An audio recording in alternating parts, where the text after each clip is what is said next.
Hi, and welcome to this live reading from Seductively Yours by Anise Storm, and this is presented by Itsy Bitsy Book Bits. Chapter 1, Rhyann, Manhattan, Kansas. I finished zipping my last suitcase and handed it off to my younger brother, then shook my head as Matt headed down the hallway dragging it across the carpet. It wouldn't be long before I'd be completely on my own for the first time in my entire life. As much as my 16-year-old sibling annoyed me at times, I wouldn't even have him with me. It was more than bittersweet, and I supposed many sisters experienced something similar when it came to moving away to college. A lot of my friends had, but I ended up staying behind in our hometown to attend Kansas State University. I loved it at KSU, and living in town, I had been fortunate enough to be able to stay at home while taking classes. The relative ease with which my life moved from high school graduation to college had been enough to almost make me turn down the scholarship opportunity recently presented to me. Dance was my entire life, and that wasn't me being overdramatic. I had seen all the home videos, and even now I cringed as I recalled a few of them. I wasn't even walking in most, and my mother had once told me I started dancing as soon as I could stand. I had applied to a dance school in New York City back during my senior year of high school, and when I'd been put on a wait list after not getting one of the few limited spots, I'd been crushed. I had to accept dance might not be in my future, and reluctantly, I had. After my freshman year of college, I decided to change majors and had filled my schedule with general study courses. Then, 4 weeks earlier, I received a call that changed everything. "May I speak with Rhyann Ward?" the woman had asked. "This is she," I said, not even sure who it was. "And you are?" "This is Marie with Blackburn. Do you have a few moments to talk?" I had been glad to have been sitting at the time, and when she made it clear I was being offered a full-ride scholarship, I'd been over the moon. Even now I could remember how happy my mother was when I told her the news. My father was a different story.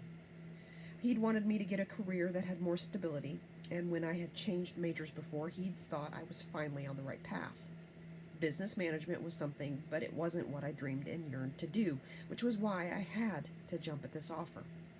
Although he'd been a tough sell, my happiness was truly all that mattered to him. I expelled a sigh, then I took another glance around my empty room. All I was leaving behind was my queen-sized bed and matching desk.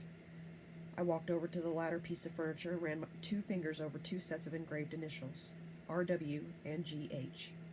"Rhyann Ward and Garrett Hausman," I murmured. Garrett was my boyfriend all throughout high school. He'd been my first real relationship, first kiss, first everything, including heartbreak. After graduation, he accepted a football scholarship to the University of Oklahoma and left me here alone. We tried to make things work, but 6 months into our long-distance affair, he dumped me. Just days later, he was photographed at different campus parties with other women. I wouldn't ruin this farewell by thinking any more about him. Garrett was very talented and athletically freakish, so I had no doubt he would play in the big leagues one day.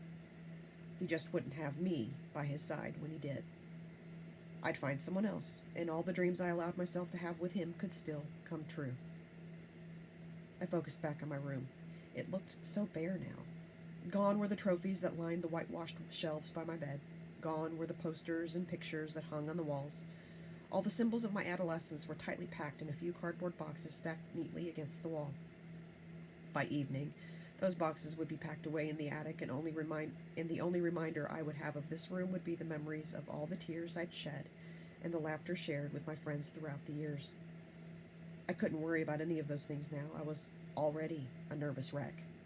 I'd never driven farther than Kansas City before, and now I would be driving over 1,320 miles as I traded one Manhattan for another. The trek was expected to take me close to 22 hours. I could never drive that distance straight by myself, so I had appeased my parents by booking a reservation exactly halfway in some Indiana town. Yesterday, my father had taken my car and gotten it serviced while I finished packing. The red Honda Civic was only a few years old, and I hoped it would make the long trip to what would be my new home, New York City, the Big Apple. I moved closer to my bed, smiling as I ran my hand over the stenciled branches painted above the headboard.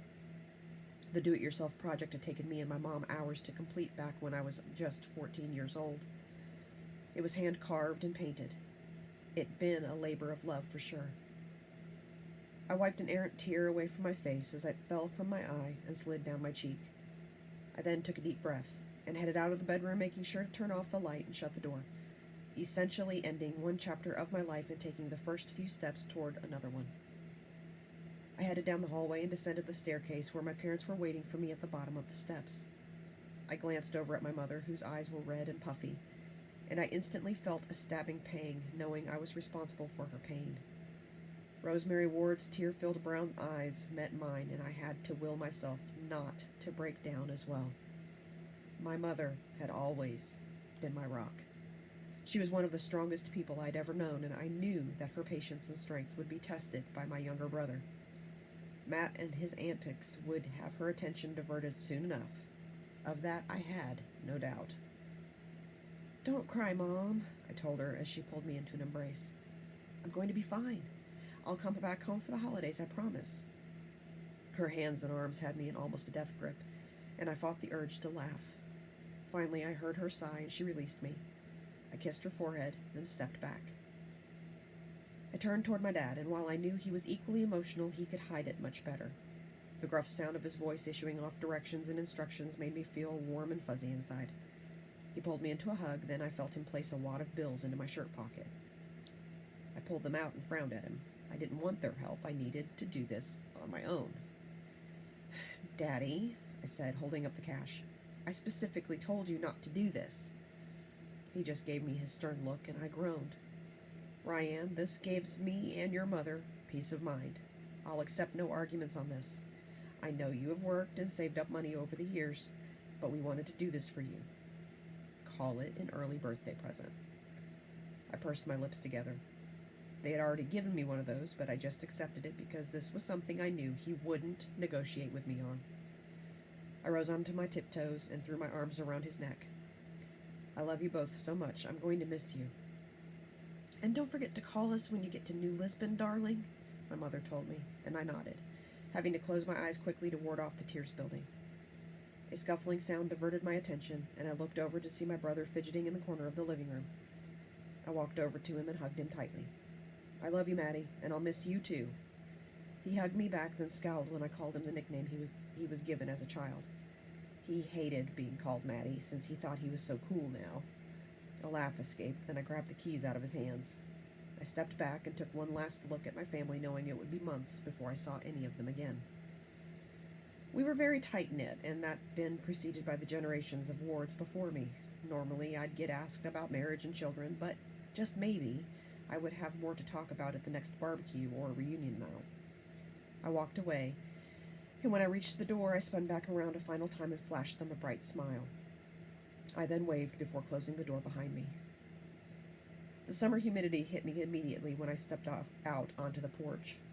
I hurried to my car, and then sat there for a few moments as I took in my surroundings one last time. The next time I would see this place would be Christmas, but December was months away. I cast a final look at the brick ranch home I'd lived in my entire life and felt a sadness pass over me now.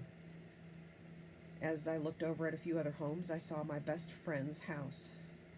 Christy was born a year before me, but the two of us had been thick as thieves our entire lives. And right next to her was the house where Maggie used to live.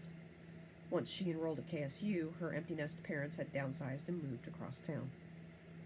I still saw her a lot, though. In fact, the night before was a fun goodbye. I'd met them at a college bar for my going-away party. Wasn't quite old enough to drink, but that would all change by this time next year.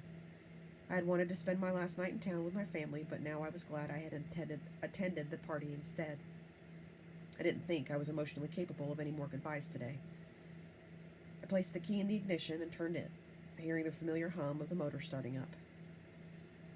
"Goodbye, Kansas," I said as I put the car in gear and backed out of the driveway. Since my father had insisted on filling the tank with gasoline, I didn't have to make any last-minute stops, so I drove the 3 miles straight to the highway. Turning on to the eastbound entrance ramp, thoughts about my new beginning made me completely giddy. "Blackburn Dance Academy," I exclaimed excitedly. It still seemed surreal. Dancing had always been a passion of mine, and I was finally another step closer to making one of my dreams come true. I checked my blind spot before merging into the fast lane, then set the cruise control. In 2 days, I would be living life there anyway.